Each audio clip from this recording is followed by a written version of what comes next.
চলে আসছে আমাদের সামনে এখন মটন। কি রিয়াজি মটন? এটা পিওর রেয়াজি। যে প্রমাণ না করতে পারে কি করবে? 10,000 ছুতু দিয়ে 10,000। পিওর রেয়াজি পিওর। আরেকবার নাচাও দেখি, মাপ হবে, কম হবে। আরেকবার দেখো, নাচাও দেখি। 250 গ্রাম কম হবে না তো? কম হবে না, বেশি হবে। বাহ, আর কি আছে ভিতরে?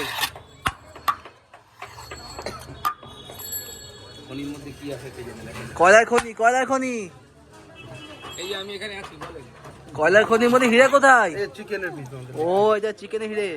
আচ্ছা, ও এটা কত গ্রামে আছে দাদা? এটা 150। দাম কত কি রাখছো? চিকেন 140 টাকা, হ্যাঁ, মটন 220 টাকা নরমাল পিসটা, হ্যাঁ। আর 250 যেটা পিসটা ওটা 310 টাকা। আচ্ছা, ওটা মানে স্পেশাল। ওটা বড় পিস স্পেশাল। তোমার দোকানে কি চিকেন সব আনলিমিটেড কি তোমার দোকানে? আমাদের দোকানে আনলিমিটেড বলতে রাইস আলু হ্যাঁ। আনলিমিটেড,